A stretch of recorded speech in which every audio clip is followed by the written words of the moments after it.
요한일서 4장 7절부터 16절까지 말씀 다 찾으셨으면 다 같이 합독하도록 하겠습니다. 7절 사랑하는 자들아 우리가 서로 사랑하자. 사랑은 하나님께 속한 것이니 사랑하는 자마다 하나님으로부터 나서 하나님을 알고 사랑하지 아니하는 자는 하나님을 알지 못하나니 이는 하나님은 사랑이심이라. 하나님의 사랑이 우리에게 이렇게 나타난 바 되었으니 하나님이 자기 독생자를 세상에 보내심은 그로 말미암아 우리를 살리려 하심이라. 사랑은 여기 있으니 우리가 하나님을 사랑한 것이 아니요 하나님이 우리를 사랑하사 우리 죄를 속하기 위하여 화목제물로 그 아들을 보내셨음이라. 사랑하는 자들아 하나님이 이같이 우리를 사랑하셨은즉 우리도 서로 사랑하는 것이 마땅하도다. 어느 때나 하나님을 본 사람이 없으되 만일 우리가 서로 사랑하면 하나님이 우리 안에 거하시고 그의 사랑이 우리 안에 온전히 이루어지느니라. 그의 성령을 우리에게 주심으로 우리가 그 안에 거하고 그가 우리 안에 거하시는 줄을 아느니라. 아버지가 아들을 세상의 구주로 보내신 것을 우리가 보았고 또 증언하노니 누구든지 예수를 하나님의 아들이라 시인하면 하나님이 그의 안에 거하시고 그도 하나님 안에 거하느니라.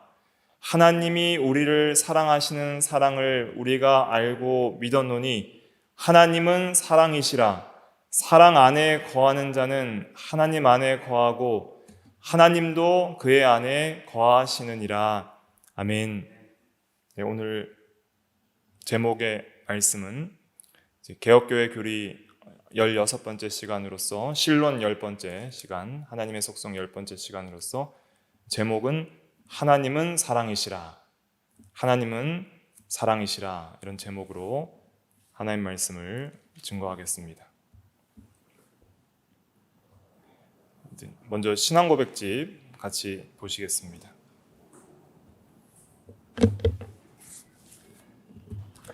페이지는 346페이지, 346페이지.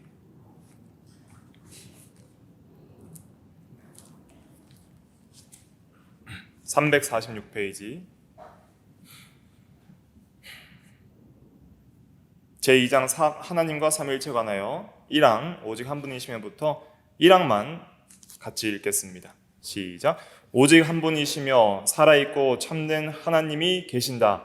그분은 존재와 완전함에서 무한하시며 지극히 순수한 영이시고 보이지 않고 몸이나 지체나 정욕도 없으시고 불변하시고 광대하시고 영원하시고 완전히 이해될 수 없고 전능하시고 지극히 지혜로우시고 지극히 거룩하시고 지극히 자유로우시고 지극히 절대적이시며 자기 자신의 영광을 위해 그 자신의 불변하고 지극히 의로우신 뜻의 계획대로 모든 일을 행하신다. 또한 하나님은 지극히 사랑하시며 은혜로우시고 자비로우시며 오래 참으시고 선함과 진리가 풍성하시고 불의와 허물과 죄를 용서하시고 부지런히 그를 찾는 자에게 상 주시는 이시며 그럼에도 불구하고 심판에서 지극히 공의로우시고 무서우시며 모든 죄를 미워하시고 범죄자를 분명히 형벌하시는 분이시다. 아멘. 여기 읽은 신앙고백서에서도 보면 또한부터 하나님은 지극히 사랑하시며 또 은혜로우시고 자비로우시며 또 사랑은 또 오래 참음과 선함과 진리의 풍성함, 불의와 허물과 죄를 또 용서하시는 면, 이러한 것들이 또 하나님의 선하심과 사랑이라 이렇게 말씀드릴 수가 있겠습니다. 그래서 오늘은 하나님의 사랑, 하나님은 사랑이시라 그랬는데 이 하나님의 사랑에 대해서 좀 더 하나님의 사랑이라는 속성에 대해서 살펴보도록 하겠습니다. 오늘 읽은 이 본문에서는 하나님은 사랑이시다라는 말을 2번 이야기하고 있는데 요한일서 4장 8절에도 하나님은 사랑이심이라 그랬고, 요한일서 4장 16절에도 하나님은 사랑이시라 그랬습니다. 그래서 하나님은 무엇이다, 이렇게 하나님의 본질을 명시적으로 이야기하는 그러한 성경 구절이 있는데, 예를 들면 하나님은 영이시라. 또 중요한 요절 중에 하나가 요한일서 1장 5절에 보면 하나님은 빛이시라. 그 하나님의 빛되심을 요한일서 1장 5절에 말씀하면서 요한일서 4장 8절과 16절에는 하나님은 사랑이시라 이렇게 표현을 하고 있는 거예요. 그래서 하나님이 사랑이시다 이런 말은 하나님은 본질적으로 사랑 그 자체이시다 이런 뜻입니다. 그리고 하나님은 그 본질 전체가 완전하고 무한하고 영원하고 또한 스스로 계신 사랑 그 자체라는 거예요.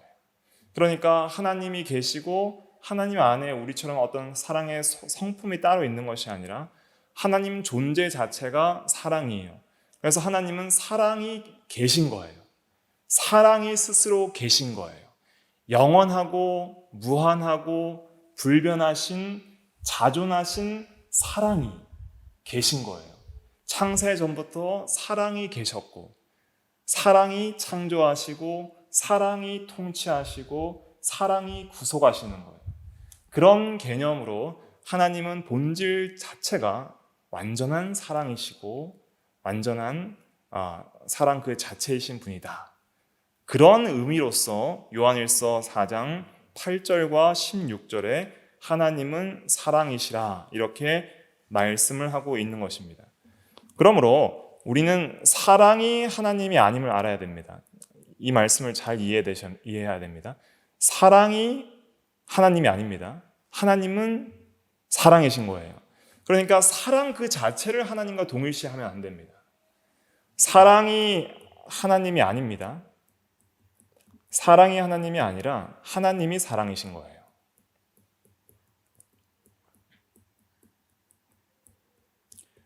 어떤 사람들은 모든 사랑이 하나님, 사랑 그 자체가 하나님이라 생각하고 사랑만 강조해서 하나님이라고 생각하는 그런 오류를 범하게 됩니다. 그런데 사랑이 하나님이라 그러면은 이 세상에는 인간적 사랑도 있고 잘못된 사랑도 있습니다. 그리고 사랑 자체를 하나님처럼 신격화시켜서는 안 되는 거예요. 하나님은 사랑이시고 사랑뿐만 아니라 모든 다른 속성들도 단일하게 하나님 안에 완전하게 있는 거예요. 그러니까 하나님은 사랑이신 동시에 빛이신 거예요. 빛이라는 것은 무슨 뜻이냐면 빛은 의, 거룩, 또한 참된 진리, 생명 이런 걸 상징하는 거예요. 그러니까 하나님은 사랑이시고 하나님은 빛이시고 하나님은 진실이시고 지혜이시고 지식이시며 능력이시고 영이시고 참으로 하나님은 선함 그 자체이시고, 그래서 하나님이 이 속성들을 다 포괄한다는 의미에서 또한 하나님은 사랑이시다 이렇게 말을 하는 것이지 사랑이 하나님이다 이렇게 얘기를 해서는 안 되는 거예요. 그래서 사랑만 강조하는 그러한 신앙이 있습니다. 하나님의 공의와 하나님의 이 진실하심과 하나님의 의로우심 이런 것을 좀 무시하고 마치 사랑만이 하나님의 전 속성인 것처럼 사랑이 하나님이다 그렇게 생각을 하면서 마치 불의까지 아무런 이유 없이 사랑하는, 불의하고 죄악된 것도 아무런 이유 없이 아무런 근거 없이 다 그냥 품어주는 그러한 하나님으로만 생각하는 것은 그것은 성경적 하나님에 대한 바른 지식이 아닌 것이죠. 하나님을 사랑하는 것은 악을 미워하는 겁니다. 로마서 12장 9절에 보면 사랑에는 거짓이 없나니 악을 미워하고 선에 속하라. 또 고린도전서 13장 6절에도 사랑장에 보면 사랑은 불의를 기뻐하지 아니하며 진리와 함께 기뻐한다 그랬습니다. 우리가 참으로 하나님을 사랑한다면 악을 미워하게 되어 있는 거예요. 그리고 하나님이 참으로 사랑이시라면 참으로 사랑의 하나님은 악을 미워하시는 하나님이에요. 그렇기 때문에 하나님은 사랑이시다. 그리고 하나님은 또한 빛이시다 하는 모든 것들을 우리가 통합적으로 그렇게 이해를 해야 되는 것입니다. 그래서 하나님의 그 본질에 대해서 여러 가지 속성들이 있잖아요. 속성들이 여러 가지가 이렇게 나와 있는데 지혜, 지식, 진실, 선, 사랑, 지금 이 순서대로 하는 것입니다. 이 모든 속성들이 의, 거룩, 능력, 이러한 모든 속성들이 하나님 안에서 단일성 안에서 하나예요. 나누어지는 것이 아니라 하나님 안에서는 하나인데 계시 범위 안에서 우리가 나누어서 살펴보는 것인데, 그러므로 사랑만 강조하다 보면 다른 속성들에 대한, 다른 하나님에 대한 성경의 진리들이 왜곡될 수가 있습니다. 제일 왜곡시키기 쉬운 게 사랑이에요. 그러니까 하나님의 속성 중에 가장 중요한 속성이 뭐예요? 가장 중요한 속성은 없습니다. 모든 속성의 본질적으로 다 중요합니다. 그러니까 사랑이 다른 속성 위에 있다 생각해도 안 되는 거예요. 하나님의 어떤 공의나 하나님의 어떤 진노하심, 의 이런 것보다 사랑이 더 위에 있다 이렇게 해서도 안 되는 거예요. 하나님이 사랑이시다라는 것은 다른 속성보다 사랑만 더 강조해도 안 되고, 모든 것을 다 통합적으로 균등하게 하나님 안에서 이 모든 것을 통합적으로 통일성 있게 바라봐야지 하나님에 대한 모든 그 본질에 대한 지식들을 바로 이해할 수 있게 되는 것입니다.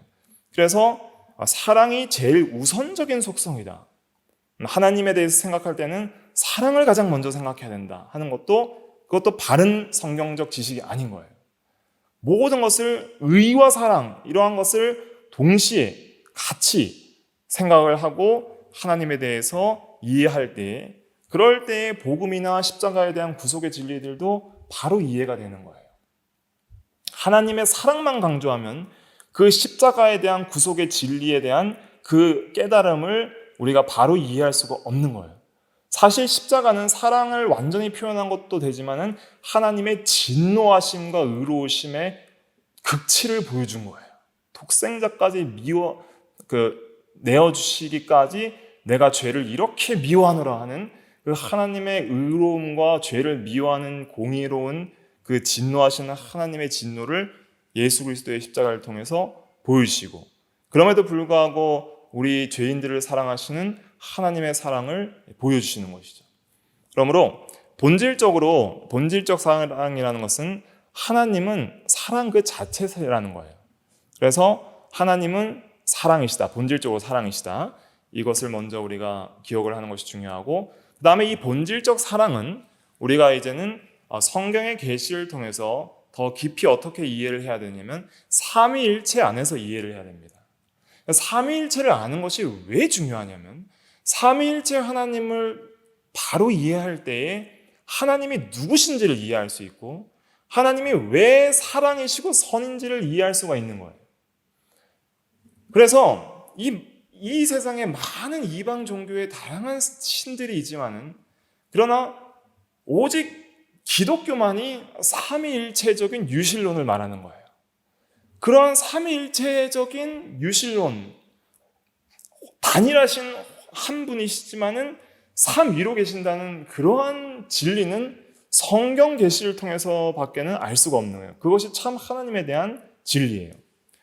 그런데 삼위일체를 아는 것이 왜 사랑에 있어서 본질적으로 중요한 것이냐면, 하나님을 이해함에 있어서 우리가 하나님을 처음부터 어떻게 믿고 알고 사랑하게 되냐면, 우리가 하나님을 맨 처음 믿고 인식하고 사랑하는 것은 여러분들이 창조주로 인식하십니까? 구속주로 인식하십니까? 아버지로 인식하십니까? 중요한 질문입니다. 하나님은 가장 먼저 창조주십니까? 구속주십니까? 전능하신 통치자십니까? 아버지십니까? 이 모든 세상을 하나님께서 창조하셨죠. 그리고 절대 주권으로 다스리시는 왕이시죠. 그리고 그 가운데 죄인들을 구속하시는 구속주시죠. 그러나 이 모든 세상이 만들어지기 이전에 우리도 세상도 이 세계도 있기 전에 삼위일체 하나님만 홀로 계셨을 그때에, 자존하셨을 그때에 하나님은 누구셨습니까? 하나님은 아버지셨어요. 아버지라는 말은 아들이 계신다는 뜻입니다. 홀로 아버지인 사람은 없어요. 자녀를 낳아야 아들인 거예요. 하나님이 아버지란 뜻은 아들이 있다는 뜻입니다. 그래서 성자 하나님이 계신 거예요. 그런데 아버지와 아들, 그냥 이렇게 두 분만 계시면 그것이 굉장히 뭔가 이 둘만의 어떤 이기적 사랑으로 우리가 생각할 수 있는 좀 불완전한 사랑으로 볼 수가 있지만, 그러나 그 아버지와 아들 간의 사랑에 있어서 누가 함께 하시는 거예요? 성령이 함께 하시므로 성령 안에서 이 삼위가 서로 완전한 사랑과 교제를 나누셨던 것이죠. 그것이 성경에서 특별히 이 복음서나 이런 요한복음에서 굉장히 강조하면서 증거하는 진리입니다. 한 구절 찾아보면 요한복음 17장 24절 한번 찾아보겠습니다. 요한복음 17장 24절. 신약성경 178페이지 요한복음 17장 24절. 의미를 생각하며 같이 읽어볼게요. 시작. 아버지여, 내게 주신 자도 나 있는 곳에 나와 함께 있어 아버지께서 창세 전부터 나를 사랑하심으로 내게 주신 나의 영광을 그들로 보게 하시기를 원하옵나이다. 예수님의 기도인데 중요한 것은 여기서 아버지께서 창세 전부터 나를 사랑하심으로, 이 말씀이 굉장히 중요합니다. 이것이 삼위일체적 사랑을 보여주는 중요한 성경 요줄이에요. 그러니까 창세 전에 뭘 하고 계셨냐면 아버지께서 나를, 즉 아들 성자 하나님을 뭐 하고 계셨어요? 사랑하고 계셨다는 말씀을 하고 있습니다. 그러니까 창세 전에 하나님은 뭘 하셨는가? 창조하시고 통치하시고 구속하시기 그 이전에, 우리와 세상에 있기 이전에 하나님만 자존하셨을 때 하나님은 누구셨는가? 하나님은 아버지셨고 아들이셨고 성령이셨어요. 그 삼위가 뭘 하셨는가? 서로 자신을 온전히 주심으로 아버지가 아들에게 모든 자신을 주시고 또 성령 안에서 자기를 주시고, 그리고 아들도 아버지를 온전히 사랑하고 또한 성령께서도 성부와 성자를 사랑하고, 그렇게 삼위가 서로 완전한 사랑을 나누시고 있었다는 것이죠. 그러니까 홀로 있는, 그냥 일위격만 있는 마치 알라와 같은 그러한 단일한 그냥 홀로 있는 신은 사랑일 수가 없어요. 사랑이라는 것은 반드시 인격적 관계 안에서 이루어지는 것이기 때문이죠.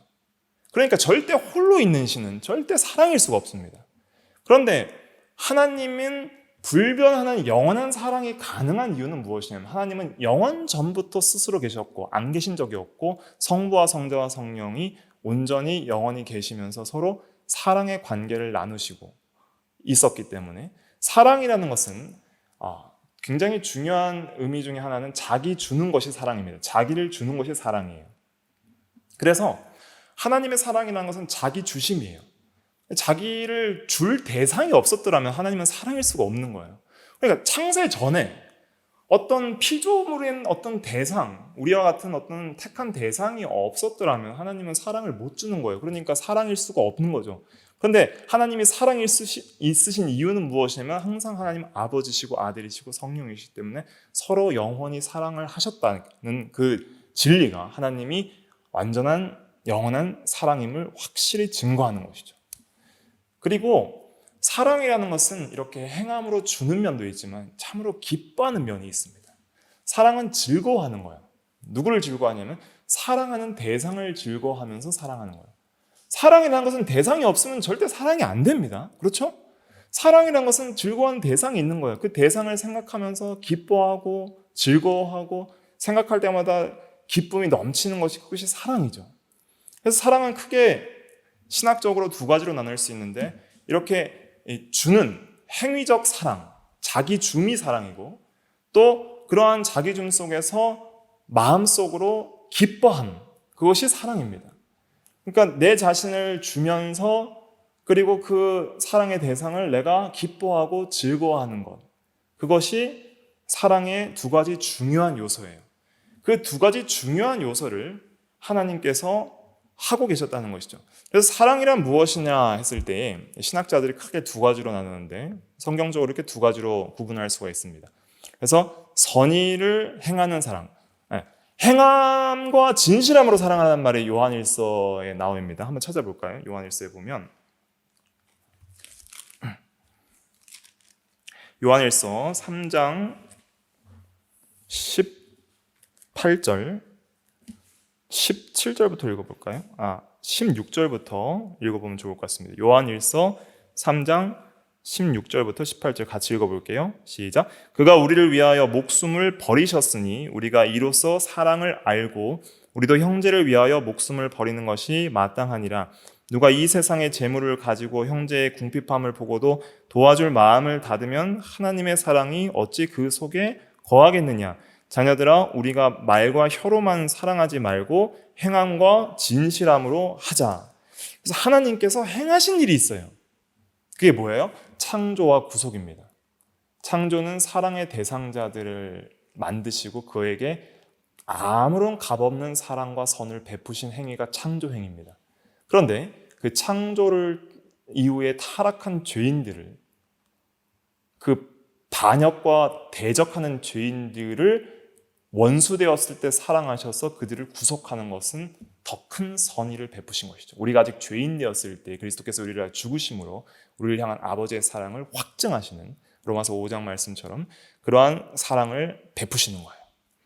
그러면서 하나님께서 우리를 기뻐하신다는 말씀이 성경 구절의 여러 구절들을 통해서 깨닫게 됩니다. 특별히 어떤 말씀들이 있냐면 시편 147편 11절 한번 찾아볼까요? 시편 147편 11절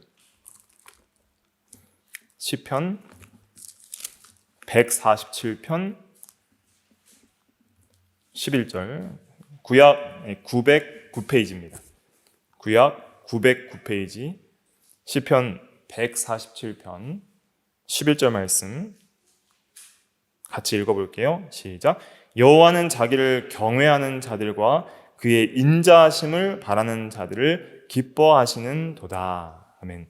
그래서 여기서 경외라는 것은 무엇이냐? 경외는 사랑함과 두려워함을 포함하는 것이고 인자하심은 헤세드인데 그것은 하나님의 언약 백성에게 베풀어 주시는 변함없는 신실한 사랑을 인자 혹은 사랑으로 번역을 하는 그러한 단어가 이제 헤세드입니다.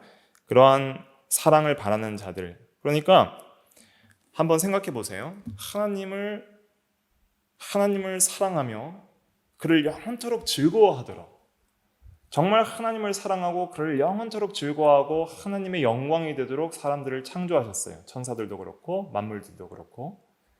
그런데 그렇게 이 사랑의 관계가 창조를 통해서 삼위 간의 사랑을, 그 삼위 간이 정말 영원히 무한히 누리고 있던 그 사랑을 흘러내 보내는 그 사랑이 삼위 밖으로 흘러 넘치는 그 행위가 나타나는데, 하나님의 사역에 나타나는 것이 창조 사역이에요.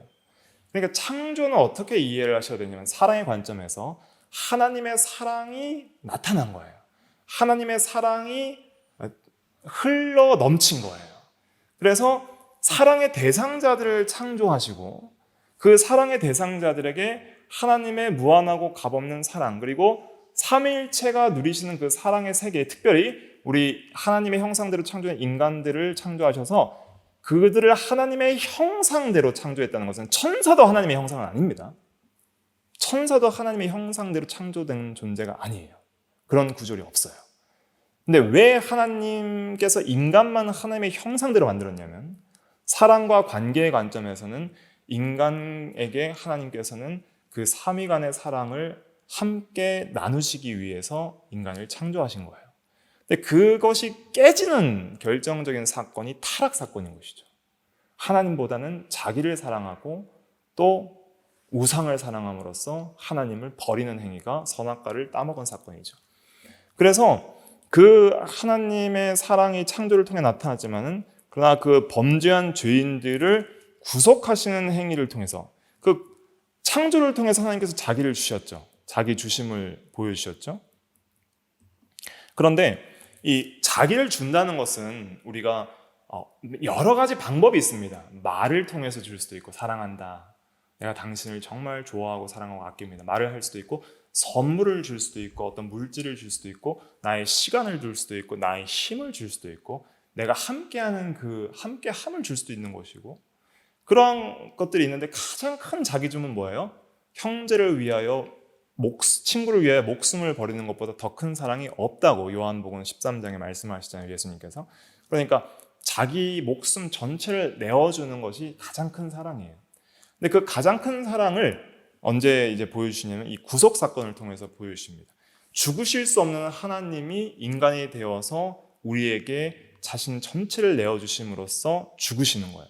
그래서 그 자기 주심을 통해서 우리를 향한 하나님의 사랑을 가장 확실하게 보여주신 것이죠.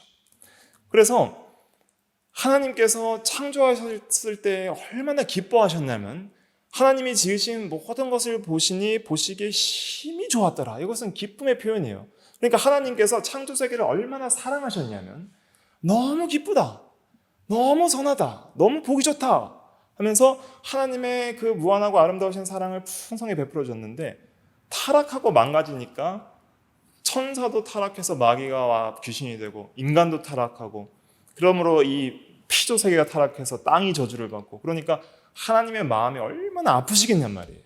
하나님께서 그렇게 사랑하려고 창조했는데 그것이 타락하여서 전적으로 하나님을 대적하고 하나님과 원수되고 하나님을 향해 죄를 지으니 하나님께서 얼마나 마음이 아프시고 하실 텐데, 그러나 그러한 자들을 완전히 진노하시지 아니하고 하나님께서 또 그 가운데 하나님의 사람들을 선택하시고, 창조 전부터 선택하시고 그 사람들을 구속하셔서 이제는 하나님의 자녀로 만드시는데, 그래서 그 자녀가 된 자들의 모임이 이제는 교회가 되는 거예요. 그러니까 이 교회에서 하나님을 다시 사랑하게 되고, 하나님을 예배하고 하나님을 주로 섬기고 하나님의 말씀을 순종하는 그 사람들, 여호와를 경외하며 그의 인자하심을 바라는 그 사람들을 볼 때에 하나님이 얼마나 기뻐하시겠냐는 거예요. 그래, 그 기뻐하심과 그 하나님의 참으로 만족하심을 성경에서 기뻐하신다, 내가 너희를 기뻐하느라, 이러한 표현들로 말씀을 하시면서 그 기뻐하심을 자기를 사랑하는 자에게 나타내 보여주시는 거예요. 그와 함께 하시고 그에게 실제적인 사랑과 은혜를 공급해 주심으로써 내가 너를 기뻐하노라 하는 그 하나님의 마음과 사랑을 정말 하나님을 경외하고 그의 인자하심을 바라는 자에게 반드시 하나님께서 보여주십니다. 내가 너를 기뻐하노라 하는 그 하나님의 마음을 보여주시는 거예요. 그때 우리는 하나님이 참으로 살아계심을 느끼는 거예요. 한 구절 또 찾아보겠습니다. 요한복음 14장. 요한복음 14장 21절 말씀. 요한복음 14장 21절 말씀 같이 읽어볼게요. 시작. 나의 계명을 지키는 자라야 나를 사랑하는 자니 나를 사랑하는 자는 내 아버지께 사랑을 받을 것이요 나도 그를 사랑하여 그에게 나를 나타내리라. 아멘. 그래서 정말 하나님을 사랑하는 것은 그의 계명을 지키는 것이라 라고 요한 1서 5장 3절에 말을 합니다. 그러니까 하나님이 우리를 향한 사랑은 어떻게 나타났냐면 창조와 구속을 통해서 나타났어요. 특별히 우리가 이 구속을 통해서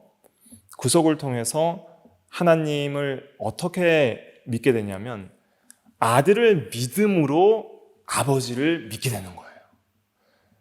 나는 곧 길이요 진리요 생명이니 나로 말미암지 않고는 아버지께로 올 자가 없느니라 그랬고, 또 오늘 읽은 요한 1서 본문에도 보시면 사랑에 대해서 우리가 어떻게 알게 되는지를 자세하게 말씀하고 있습니다. 요한일서 4장의 9절에 보면 하나님의 사랑이 우리에게 이렇게 나타낸 바 되었으니 하나님이 자기의 독생자를 세상에 보내심은 그로 말미암아 우리를 살리려 하심이라. 사랑은 여기 있으니 우리가 하나님을 사랑한 것이 아니요 하나님이 우리를 사랑하사 우리 죄를 속하기 위하여 화목제물로 그 아들을 보내셨음이라. 사랑하는 자들아 하나님이 이같이 우리를 사랑하셨은즉 우리도 서로 사랑하는 것이 마땅하도다. 어느 때나 12절 같이 읽어볼게요. 시작. 어느 때나 하나님을 본 사람이 없으되 만일 우리가 서로 사랑하면 하나님이 우리 안에 거하시고 그의 사랑이 우리 안에 온전히 이루어지느니라. 그의 성령을 우리에게 주심으로 우리가 그 안에 거하고 그가 우리 안에 거하시는 줄을 아느니라.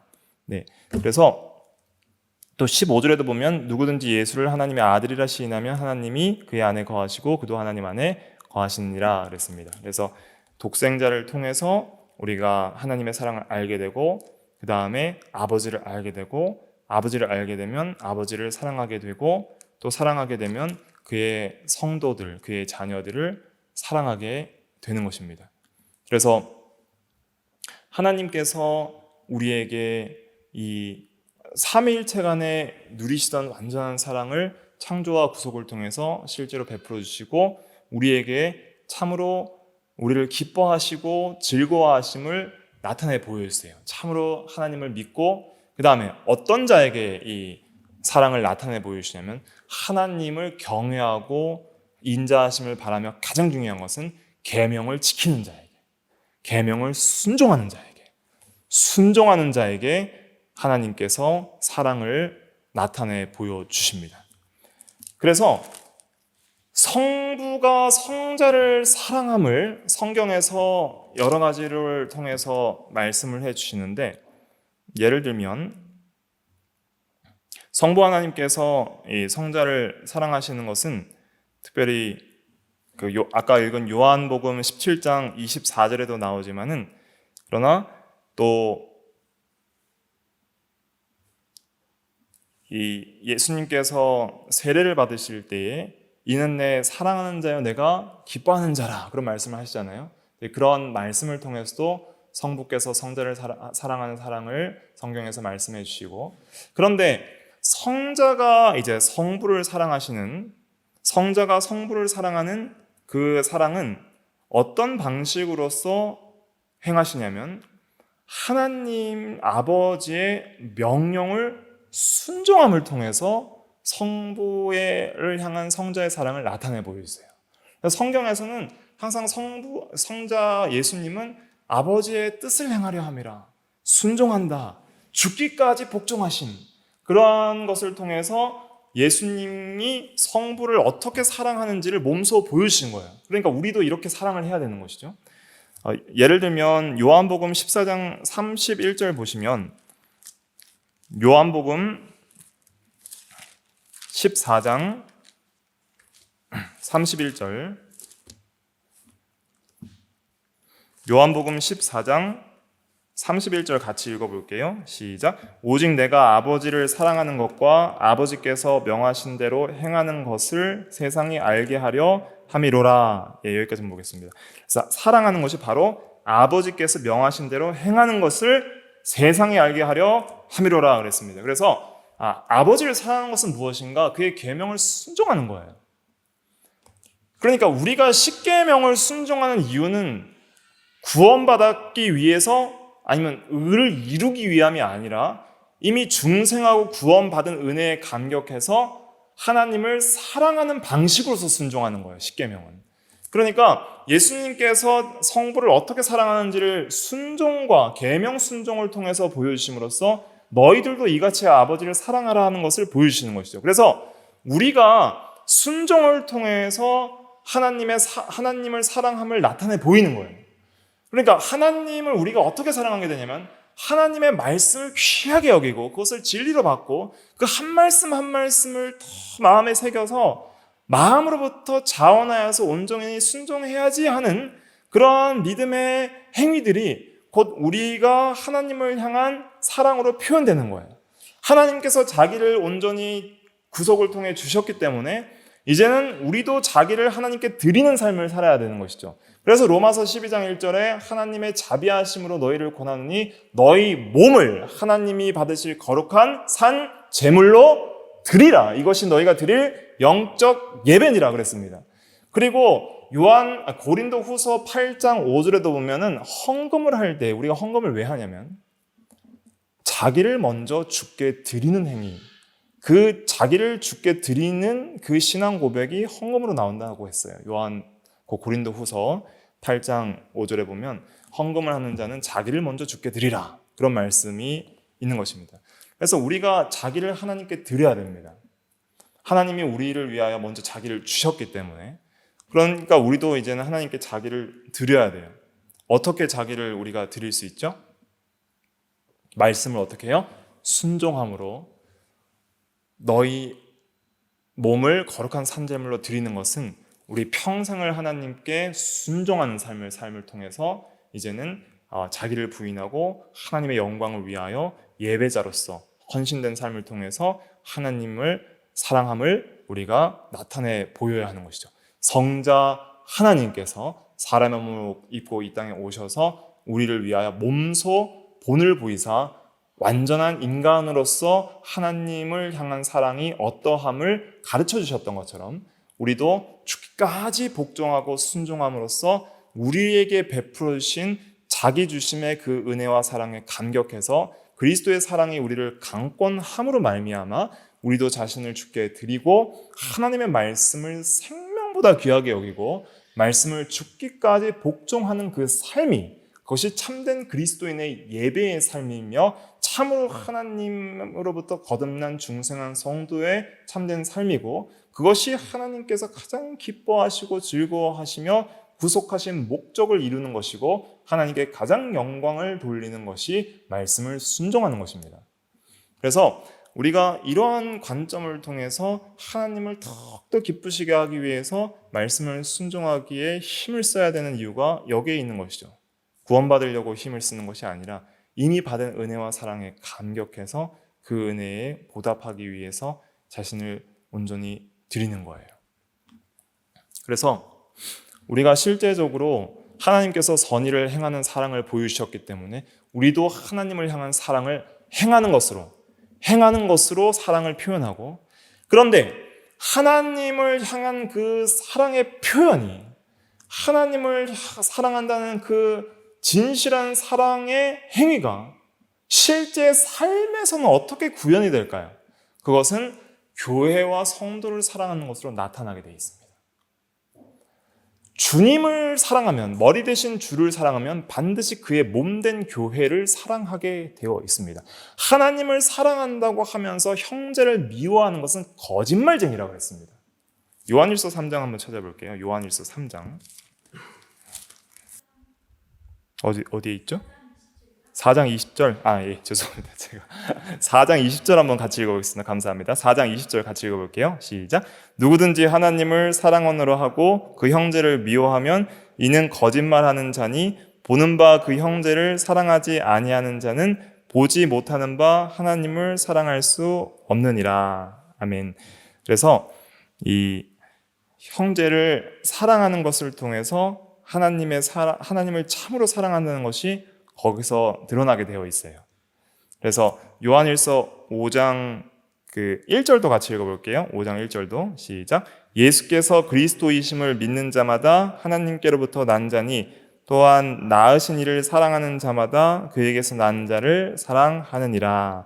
그래서 낳으신 자는 아버지를 사랑하는 자마다 그에게서 난 자 형제를 당연히 사랑하게 되어 있다. 이렇게 말을 하고 있는 것이죠. 그래서 누구든지 나는 하나님을 사랑하노라 말을 하면서 형제를 미워하는 것은 그 하나님을 사랑하노라 하는 것이 뭐라는 거예요? 거짓말이다.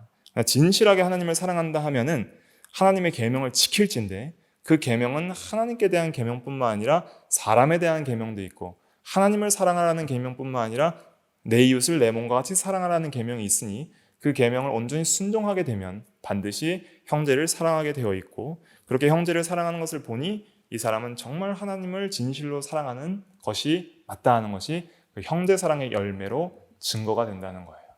그러니까 우리가 때로는 내가 정말 하나님은 사랑하는데 형제는 사랑하지 못하겠다 하는 것은 나의 하나님을 향한 사랑이 완전하지 않고 그것이 거짓되거나 혹은 불완전한 사랑임을 우리가 깨닫게 되는 것이죠. 그래서 우리가 정말 하나님을 사랑하고 형제를 사랑할 때 그때 하나님께서 기뻐하시는 거예요. 기뻐하시고 자신의 사랑을 그러한 계명을 순종하는 자에게, 하나님 사랑과 이웃 사랑이라는 이 계명을, 결국은 사랑의 계명인데, 내가 너희를 사랑하는 것 같이 너희도 서로 사랑하라 하는 그 세 계명을 순종하는 자에게 하나님께서 놀라운 은혜와 사랑을 베풀어 주시는 것입니다. 그런데 이것이 우리의 힘으로 되질 않아요. 힘으로 되지 않아요. 그래서 성부와 성자가 사랑할 때 하나님께서 성령을 한량없이 베풀어 주심으로써 삼위간의 사랑을 하시거든요. 거기에 대한 말씀은 또 요한복음에 있어요. 요한 사도가 사랑의 사도라고 일컬을 만큼 이 사랑에 대한 진리를 잘 밝혀놨는데, 요한복음 3장을 가보시면 요한복음 3장 34절, 요한복음 3장 34절 같이 읽어볼게요. 시작. 하나님이 보내신 이는 하나님의 말씀을 하나니 이는 하나님이 성령을 한량없이 주심이니라. 그래서 하나님 아버지께서, 이 하나님이 보내신 이는 성자 예수 그리스도를 가리키고, 그리고 하나님이 성령을 할 때 하나님은 성부를 가리키는 거예요. 성부가 성령을 한량없이 주심이니라, 이런 말씀을 하시는데, 그 말씀대로 이 세례를 받을 때 하나님의 성령이 성자께 한량없이 내려오잖아요. 그래서 그 성령을 한량없이 주시는 그러한 방식으로 성령 안에서 성부와 성자가 사랑하는 것처럼, 그것처럼 우리도 하나님의 사랑을 한량없이 받을 때에는 누구를 통해서 우리의 마음속에 사랑을 부으신다 그랬어요? 로마서 5장에 보면은 하나님의 성령이 우리 마음에 하나님의 사랑을 부으신다 그랬어요. 로마서 5장 한번 찾아볼게요. 로마서 5장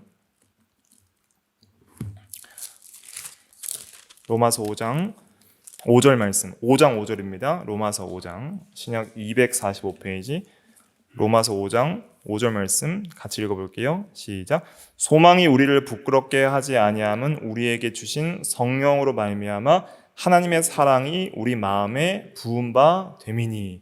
그래서 이렇게 성령을 우리 마음속에 부어주심으로 말미암아 하나님의 사랑을 충만히 받고, 이제는 이 성령으로 충만한 생활, 성령의 인도를 받는 생활을 통해서 성령을 통해 하나님의 사랑을 한량없이 받은 그 사람이 성령의 열매를 맺으면 첫째가 뭐예요? 사랑과 희락과 화평과 오래 참음과 자비와 양선과 충성과 온유와 절제, 이런 9가지가 있는데 그 9가지 열매는 하나라 그랬어요. 한 열매. 성령 열매는 fruit, 단수로 써 있습니다. 한 열매가 이 9가지를 다 포괄한다는 거예요. 그래서 성령 열매는 본질적으로 사랑이다라고도 말을 할 수가 있는 것이죠.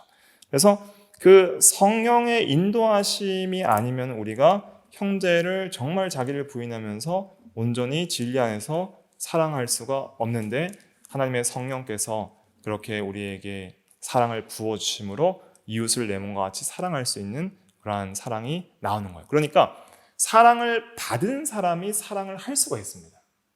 왜냐하면 사랑은 본질적으로 누구예요? 하나님이에요. 하나님은 사랑이시에요.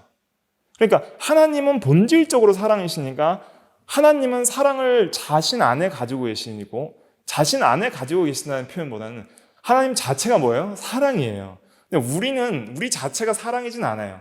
우리는 사랑을 받아야 되는 사람이에요. 받아야지 줄 수 있어요. 그러니까 그 받는 것을 하나님을 통해 받아야 되는데, 태어날 때부터 우리는 죄인이기 때문에 본질상 사랑의 자녀예요? 진노의 자녀예요? 진노의 자녀예요.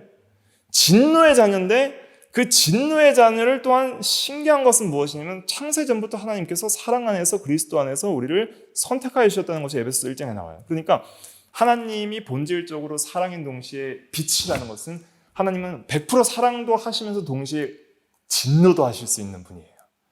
그게 십자가를 통해서 나타나는 거예요. 우리를 향한 진노와 사랑을 동시에 보여주시는 거예요. 그런데 그 진노를 예수님이 당하시기 때문에 우리에게는 안 받는 거예요. 그러니까 그것이 놀라운 은혜예요.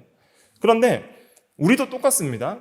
그래서 본질적으로 우리가 하나님의 사랑을 받아야지 이제는 우리가 사랑할 수 있는데, 만약에 우리가 예수를 믿지 않으면 진노의 자녀로서 하나님의 진노를 받을 것이고, 근데 그 진노를 받을 사람들이 믿지 않으면서 아직도 하나님의 선하심을 경험하는 것이 하나님의 또한 사랑과 자비를 나타내 보여주시는 거예요. 아직도 망하지 않고 살아있는 것은. 근데 또 우리 예수 믿는 사람들도 하나님의 사랑하는 선택한 백성이지만은, 그러나 말씀 순종하지 않고 하나님을 거역하게 나가면 하나님이 자녀로서 사랑하시지만 동시에 진노하셔서 뭘 하셔요? 징계하시는 거예요. 사랑하는 자마다 징계받는 것은 당연한 것이거든요. 히브리서 12장에 그랬죠. 12장에 히브리서 12장에 징계는 당연한 것이라 그랬습니다. 사랑받는 자들에게 징계는 다 받는 것이거늘 너희에게 없으면 사생자여 친아들이 아니니라. 히브리서 12장 8절에 말씀한 것처럼 그렇게 하나님께서 우리를 매때리시고 또 의롭게 징계하시는 그러한 일들도 하신다는 거예요. 그러니까 우리가 그것을 통해서 두려워하고 더 순종하기를 힘쓰고 더 사랑 안에서 하나님을 사랑하기를 힘써야 됩니다. 그런데 그렇게 하기가 힘들어요. 왜냐하면 우리에게는 옛사람이라는 이 완악한 본성들이 남아있기 때문에. 그렇기 때문에 우리는 본질적으로 전적 부패한 죄인이라는 것을 인식하고 내 안에는 사랑이 없으니까 받아야 되는 거예요. 계속 하나님의 사랑을 받아야 돼요. 받아야 되는데 그 받는 것 중에서 우리가 여러 가지 생각하잖아요. 어떤 물질적인 하나님의 복을 주시면 하나님이 나를 사랑하시는구나, 아니면 좀 편안한 생활에 안정된 생활을 주시면 하나님이 나를 사랑하시는구나, 아니면 건강을 주시면 하나님이 나를 사랑하시는구나. 그렇게 생각하는 그것은 굉장히 초보적인 그런 사랑에 대한 깨달음이고, 하나님의 사랑의 가장 절정을 우리가 깨닫는 것은 누구를 통해서 깨닫는 거예요? 그리스도를 통해서 깨닫는 거예요. 그리스도를 통한 그 구속의 진리와 은혜와 그 사랑을 깊이 있게 이해하면서 하나님의 사랑을 성령 안에서 그 복음 진리 안에서 무한하게 받는 거예요. 그리스도의 십자가를 생각할 때마다 우리는 사랑을 계속적으로 공급받아야 되는 거예요. 매일 예수 그리스도를 붙들고 살아야 되는 거예요. 예수 그리스도의 십자가는 한 번 믿고 끝이 아니라 매일 우리가 의지하고 매일 참된 양식과 참된 음료를 먹어야 되고, 그런 먹음을 성찬에서 가르쳐주는 거예요. 그리고 영원토록 그렇게 먹을 거예요. 영적으로 영원토록 그리스도의 사랑을 우리가 받아야 되는 거예요. 그래서 그 받을 때에 비로소 자연스럽게 본능적으로 나오는 거예요. 아버지, 이렇게 사랑합니다, 이렇게 나의 힘이 되신 여호와여 내가 주를 사랑하나이다. 이것은 본능적으로 그런 고백이 나와야 되는 거예요. 받은 자가. 그리고 이제 우리가 사랑하면 하나님이 나를 먼저 사랑하셨기 때문입니다 하는 고백을 통해서 하나님께 영광 돌리고, 그럼 내가 하나님의 사랑을 받아야지 나눠줄 수가 있는 거예요. 하나님의 사랑을 받는 것은 하나님께 받고, 인간에게는 그러한 것을 못 받는다 하더라도 상처받지 말고 계속 나누어 주는 거예요. 형제를 위하여 목숨을 버리는 것이 마땅하다 하였으니까 주님께서 나를 위하여 죽었으니 나도 주를 위하여 죽노라. 그것이 주를 위하여 죽는 것이 어떻게 또 나타나면 형제를 위하여 죽는 거예요. 그러니까 베드로에게도 요한복음 그 21장에 네가 나를 사랑하느냐 3번 물으시잖아요. 그때 그럼 뭐 하라 그랬어요? 내가 주를 사랑하는 줄 주께서 아시나요? 양을 먹이라, 양을 치라, 양을 먹이라. 나를 먹이라 하지 않았어요. 예수님을 먹이라는 것이 아니라 형제들을 먹이고 치라는 거예요. 그러니까 진짜 예수님에 대한 사랑은 양들을 향한 사랑으로 가게 되어 있다는 거예요. 그걸 예수님께서 말씀해 주시면서 그 참된 하나님의 사랑이, 그 삼위일체 간에 있었던 본질적 하나님의 사랑이 인간들에게 전해지고, 아담과 하와가 이는 내 뼈 중에 뼈요 내 살 중에 살이라 하면서 서로 사랑했던 그 창조의 사랑이 구속을 통해서 더 크게 회복이 되어서 내가 너희를 사랑한 것 같이 너희도 서로 사랑하라는 예수님의 계명을 따라서 이제는 하나님 안에서 모든 인간들이 하나님을 사랑하면서 동시에 인간 안에서 구속받은 성도들이 서로 성령 안에서 서로 사랑하는 그 사랑의 세계가 이루어지는데 그것이 교회예요. 근데 이 교회가 불완전하기 때문에 다투고 시기하고 싸우고 이런 일도 있겠죠. 시험 드는 일도 있겠죠. 그러나 이 사랑의 세계가 완전하게 완성되는 그 세계가 뭐예요? 예수님 재림 후에 이루어질 하나님의 나라예요. 그것은 빛의 세계이고 사랑의 세계이고 더 이상 미움과 시기와 질투가 없이 하나님의 완전한 사랑을 우리가 성령 안에서 충만히 그리스도를 통하여서 받으며, 그러니까 사랑을 어떻게 받냐면 하나님 아버지께서 그리스도를 통하여 성령 안에서 주시는 거예요. 그러니까 삼위일체 하나님이 삼위일체적으로 우리에게 주시는 거예요. 그래서 하나님 아버지께서 그리스도를 통하여 성령 안에서 진리 안에서 우리에게 사랑을 주시고, 그 사랑을 받은 우리가 이제는 내 이웃을 내 몸과 같이 서로 사랑하면서 이렇게 그 사랑의 세계에서 하나님 안에서 성도들이 사랑하고, 그것이 이제는 타락 위에 깨졌는데 구속을 통해 교회 안에서 회복시켜 나가시고, 교회를 통해서 그 사랑의 세계를 회복시켜 나가시고, 교회 안에서 하나님 나라를 맛보게 하시고, 하나님의 나라는 먹고 마시는 것이 아니라 오직 성령 안에서 뭐예요? 의와 평강과 희락이라. 그러한 성령 안에서의 이 사랑이 넘치는 세계를 보여주시면서 영원한 하나님의 나라에 완성될 그 하나님의 나라를 소망하면서 살아가도록 그렇게 하신 것이죠. 그래서 우리가 먼저는 뭘 알아야 되냐면 하나님의 사랑을 알아야 되는 거예요. 하나님이 본질적으로 사랑이시고 창세 전부터 삼위일체적으로 사랑이시다. 그 사랑이 나타난 바 되었으니 창조를 통해 나타났고 또 구속을 통해서 나타났다. 그런데 문제는 무엇이냐면은 우리가 그것을 모른다는 거예요. 그러나 예수 그리스도를 믿음을 통해서 그 사랑이 이제는 알아지게 되고, 하나님께서 우리를 사랑하시고 순종하는 자를 기뻐한다는 진리를 깨닫고, 이제는 이 성령 안에서 그리스도를 통하여 하나님을 사랑하고, 그 다음에 이 내 이웃을 내 몸과 같이 사랑하는 삶을 통해서 살아갈 때에, 우리가 그렇게 선의를 행하는 사랑을, 이것을 1번을 할 때에 우리 안에 뭐가 생겨요? 만족이 생기는 거예요. 우리도 하나님이 만족하신 것처럼 진짜 사랑하는 사람이 기뻐요? 사랑받는 사람이 기뻐요? 사랑하는 사람이 기쁜 겁니다. 내가 너를 즐거워하노라, 사랑하노라. 하나님을 사랑할 때 우리가 정말 기쁜 거예요. 그리고 성도를 사랑할 때 기쁜 거예요. 그리고 성도를 사랑할 때 뭘 깨닫게 하시냐면 조금씩 그리스도를 통한 하나님의 사랑을, 성도 사랑을 하는 삶을 통해서 그리스도께서 나를 어떻게 사랑하셨는지를 조금씩 깨닫게 하시는 거예요. 그러니까 내가 성도를 사랑하면 그리스도의 사랑이 내 안에 넘쳐요. 그게 하나님의 사랑의 원리입니다. 그래서 이것이 억지로 되지 않고 정말 자원함으로 되려면 우리가 더욱더 하나님을 의지하고 사랑을 깨닫고 성령의 인도하심을 구해서 그 안에서 참으로 사랑하기를 힘쓰는 우리가 다 돼야 되겠습니다. 잠깐 기도하겠습니다.